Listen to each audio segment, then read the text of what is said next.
The personality of a person, the ways of a person, the thoughts, the deeds, the actions, is all based around his heart. For what is a man? A man is his heart. A lying, cheating heart means a lying, cheating man. A loving, merciful heart means a loving, merciful man. A living heart means a living man. A dead heart means a dead man. Regardless to man's title, regardless to man's wealth, rank, or position, if the heart is not great, then he cannot be great. But if the heart is great, that man remains great under all circumstances, rich or poor, large or small. So it is the heart that makes one large or small.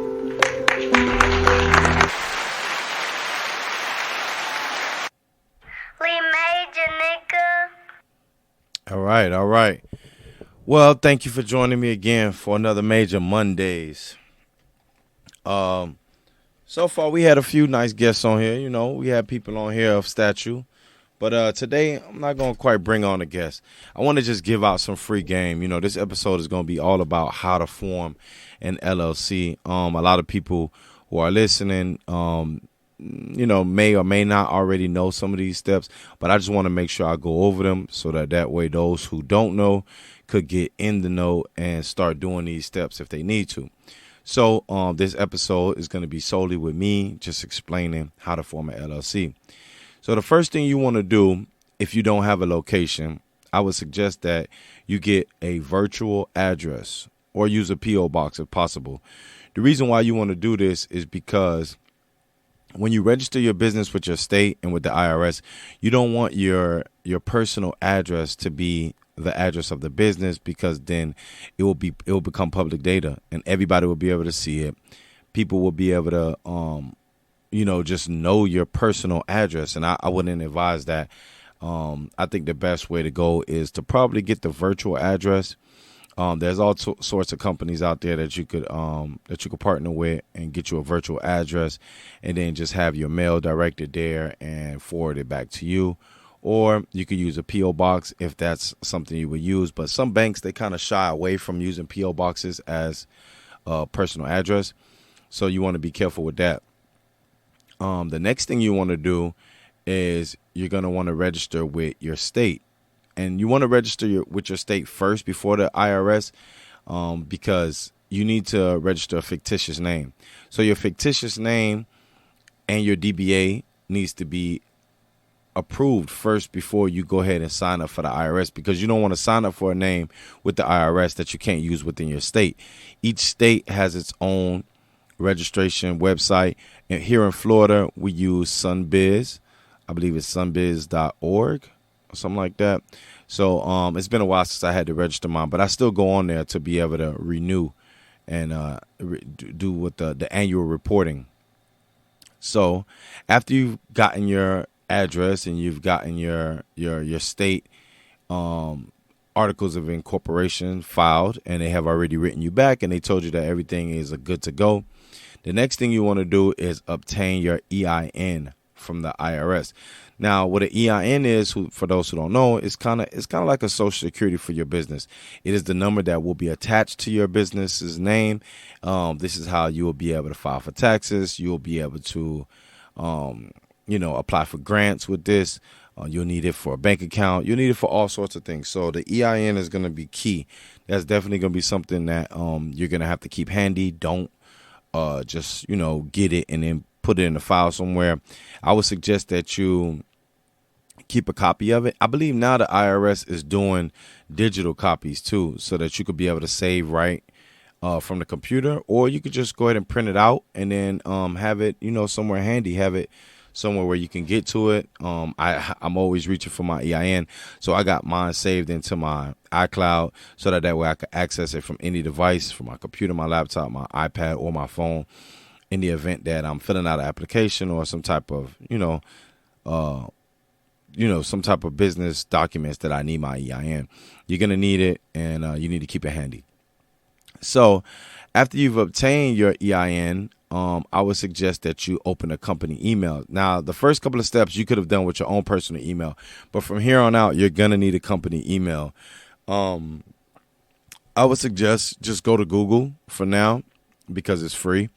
And being a business owner, you definitely want to make sure that you're cutting costs at any time you can. You want to keep your overhead low so that way you could be able to keep as much profit in your pockets. This is something I had to learn about through time. We all gonna bump our head on the entrepreneurial journey. You're gonna bump your head a million times, and you're gonna have to figure it out. But this is one thing you don't want to have to figure out later. You need a company email. You need to have it separate from your personal email, so that way you could be able to pay attention to what's coming in that email. You never know how important documents may come through, or they might get slipped under the cracks. Your response to things is important when you have a business. So after you get that corporate email, and once you've already obtained your your EIN from the IRS, you've gotten all your registration from your state approved. The next thing you want to go do is run out and get you a corporate bank account. Now, some might say that, you don't need one right away, but I really think that it's in your best interest to go out there and get your EIN as soon as possible. The quicker you get, not the EIN, I'm sorry, your corporate bank account. The quicker you get your corporate bank account, the quicker you can start building your business credit and other forms of, business financials. You're going to want to apply for things, and you're going to want to pay things with your business account, so that way you can keep track of your finances. You want to be able to keep track of what's coming in, what's going out.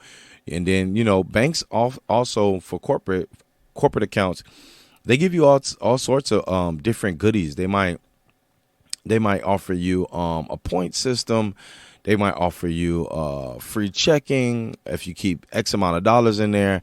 So the corporate bank is definitely the way to go, man. You definitely want to jump in that as soon as possible. I bank with Chase personally. I like their system. I like the way they're set up. Some people say that they don't like Chase, but I love Chase because it's very convenient. They have lots of user tools, and they are everywhere. So I could easily just jump in a bank, a local bank or whatever, go in there, ask some questions or do whatever I got to do. Or you can consult with your financial advisor that the bank gives you. Now, after you got your bank account set up, the next thing I would suggest is that you start working on registering for your DUNS number, and that's with Dun & Bradstreet. So when you get that corporate account, you can put money into it, and then you can pay for things like your DUNS number. So you want to go get your Dun & Bradstreet done. You're going to sign up and put all your business information in. And all of this, by the way, all of this does not have to be done in one day. You could take your time to do it. You could take as much time to do it, but I would suggest that you do it within the first 2 to 3 weeks of opening your business. There's no need to procrastinate. Go ahead and dive right into it, so that way you can take advantage of all the things that a business is going to offer you. Next, I would say get your logo together. Get your logo. If you haven't gotten it at this point, get your logo together. There's tons of graphic designers out there. You can go on Fiverr, or you could do like I did and go to TaylorMade. TaylorMade is a website that it can help you design your logo. And you can do it yourself. They give you like templates. It's pretty cool. It's pretty intuitive. I would suggest going that route if you're tight on cash. But if you don't, have that problem and you got a nice capital to start with, go for it. Shoot for Fiverr, or go for one of these graphic designers that are all over social media. There's some pretty cool graphic designers out there. Once you do find one, I would suggest you stick with them, because you're going to need them. You're going to need them for the longevity of your career. You're going to need them for business cards. You're going to need them for website design. You're going to need them for tons of things. So it's either you learn how to do these things, or you keep somebody that's reliable around. Fiverr usually has affordable graphic designers for all different levels. There's no commitment. You pay for things as you go, and you just take care of business there. But I personally, I don't want to diss Fiverr and say that they're not, up to par, but it seems like some of the graphic designers on Fiverr are a little bit amateur. So I would suggest that you find somebody who's really, really, really into graphic design and let them really design your logo, because your logo needs to pop. It needs to stand out. It needs to really be an extension of the business. You don't want someone looking at your logo and be like, okay, well, what does she do? When you see my logo, you know I'm in entertainment. You know I'm dealing with some type of phone repair. You see the logo, it like my phone repair logo, it has a wrench in it, and then there's a phone in the background, and then it says "We Fix MIA." So when you see it, you automatically think, this guy's fixing something. So those are the things that you want to take into consideration when you're building your logo out, because it's going to be the first thing the customer sees. They're going to see it on letterheads. They're going to see it on your flyers. They're going to see it on your website, on your Instagram pages. All of those things are going to pop, and you want them to stand out. So once you got the logo, I would suggest that you jump to your social medias. This is going to be so key. I can't tell you how much money I've raked in off of social media. It's very very, very underrated that people, go on social media for business. Most people go on social media for social, engagement or stuff like that. But now social media has become more of a marketplace, more of an entrepreneur's playground, where you could go on there, you could pay for ads. You can, and I mean, when I say social media, I mean the big two. And when I say the big two, I mean Facebook and Instagram. You're going to need both of those. Twitter and all the other social medias are definitely going to come in handy as well. But you cannot survive in the new age without a social media on Facebook and Instagram. And now they've recently added TikTok to the top social media sites. So I would say get a TikTok as well. Use those platforms as much as you can. I can't tell you how important it is to be able to keep ahead of the technology. You don't want to be that business owner that's still trying to figure out something 5 years after it's gone dead already. Now you're just starting to figure out Facebook, and we've already jumped from Instagram to TikTok. So stay ahead of the curve. Get involved now, so that way you're not confused when those new apps come out. I know business owners who are struggling to just create websites. So for you to be struggling in 2022 with a website, you could create a website all on your own on Wix. Most of my work, I do it on my own. If I can't do it on my own, I hire someone. I highly suggest that you guys take that route. Learn as much as possible. If you do not learn and you do not force yourself to learn new things, you will not be a good entrepreneur. Entrepreneurs need to be able to understand what's coming, what's around the corner. They need to understand their business. You need to be able to read these things, and nobody's going to have as much passion for your business as you. So putting your business in everyone's hands is definitely going to stagnate you. It's going to make you, go slower. And I'm going to give you an example by that. If you're waiting on a graphic designer to do a logo, and you pay him or don't pay him, and you're waiting on a design, and you're waiting, and you're waiting, and you're texting him, and he's not getting back to you in a timely fashion, then you're going to have to either move on to another graphic designer and lose money and more time, or you could just get on there and do it yourself. It's not hard. We're living in an era right now where a lot of things are robot-driven and AI-driven, so you can find these different outlets to help make your business easier. The only thing a robot or an AI can't do is give ideas. They cannot give ideas. So you give the program the ideas, and it will walk with you on how to design or set these things up. Wix is a great website that I use. You could go on there and let the AI help you build one, or you could just watch a few YouTube videos and get it done. YouTube has definitely been a big part of my success so far. Anytime I'm stuck, if I can't call one of my constituents or one of my friends in the business, I definitely run to YouTube at any chance I get, because it's tons of information out there, and it's tons of information out there, and it's readily available for you. You just have to take the time to learn. So I would suggest that if you don't have one, get an iPad and a laptop.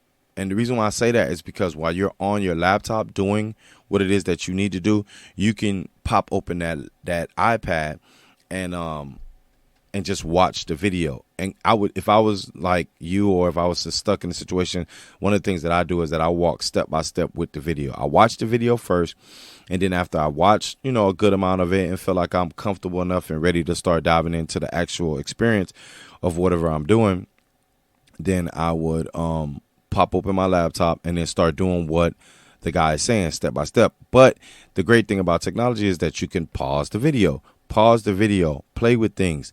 If he told you to, do something, do that, and then do a couple of other things. Let your imagination run wild. Play with things so that way you could be able to take advantage of the tools and learn, a little bit. Your learning will be a little bit more healthier if you practice while you're learning at the same time. If you just watch it and then you try to go do it on your own, that's going to be, a little bit of an obstacle, because now you got to go back and see what you learned, or see what you were trying to remember. You'll be trying to remember things, and it's just going to cause you to go back and forth. So I would suggest that you have the YouTube app open, as well as the app that you're trying to learn, or the program or the website that you're trying to learn. I've learned tons of things on there. I've learned about Adobe Premiere Pro. I've learned about MailChimp on there. I've learned about Wix websites on there. It's definitely the way to go in case you need it. So back to what we were saying about social media. Facebook and Instagram are top 2 right now. You definitely cannot have a business without it. And then Facebook has so many different things that you could use. Like we have the Major Mondays group.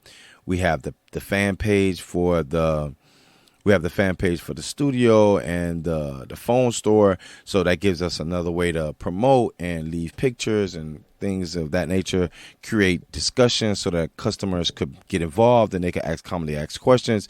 Like, the sky's the limit. It's just, you have to really get into your craft and into what you're doing, so that way people could want to come to you, because they see that you know what you're talking about. They see that you're educated in your field, and that's going to draw them in even more.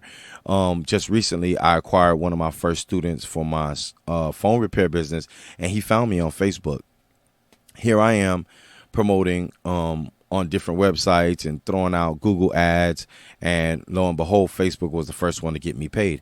I paid for an ad on Facebook that runs on Facebook and Instagram, and Instagram didn't bring me any dollars. Facebook did. And some people think that Facebook is a bit of a dinosaur now, but I really would, second guess that and let people know that it's definitely something that is still a force to be reckoned with.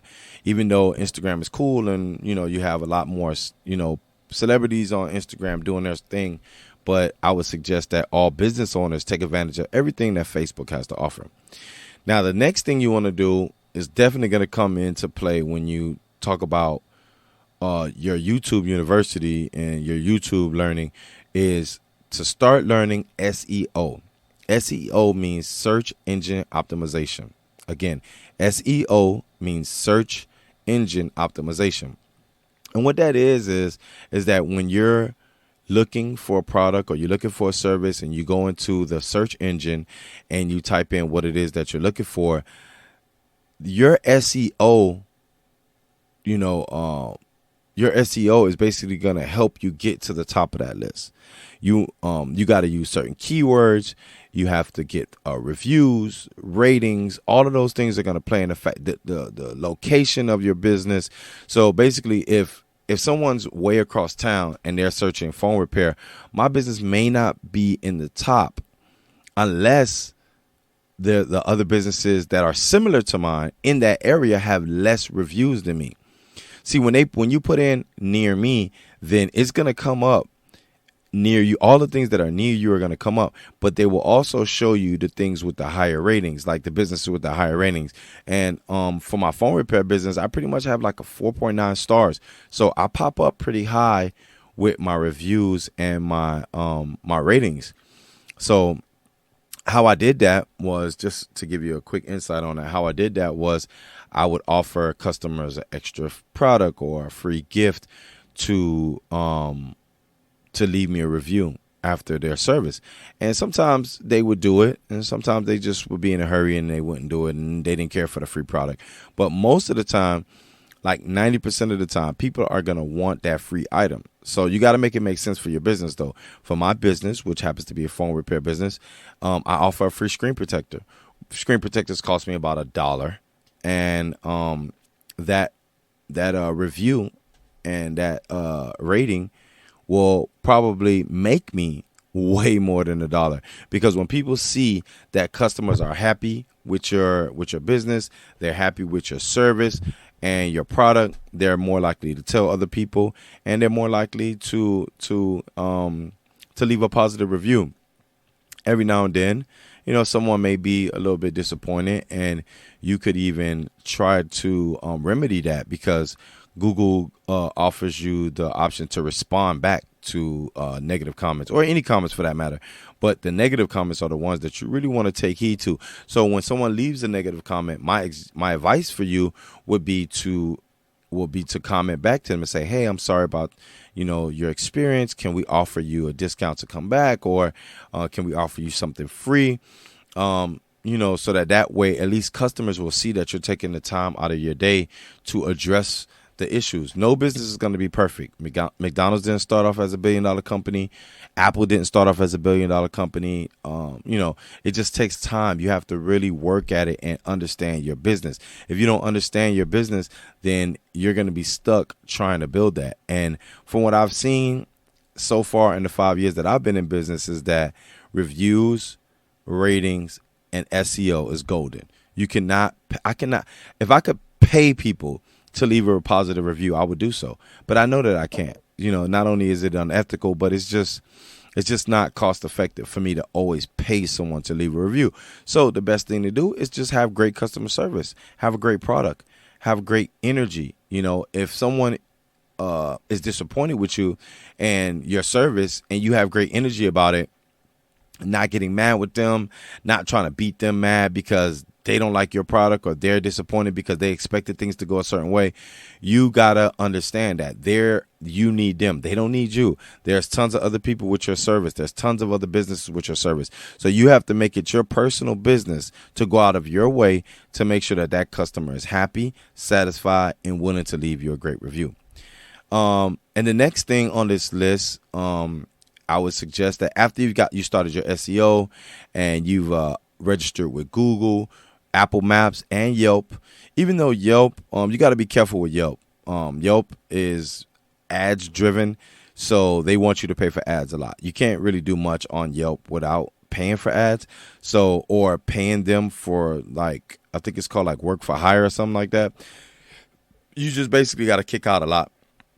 Google is completely free. The only time you have to pay is if you're paying for ads, as well as Apple Maps. They don't charge you anything on Apple Maps to register your business, but Google will send out a verification to verify that you have that physical location, or that space that you say you have.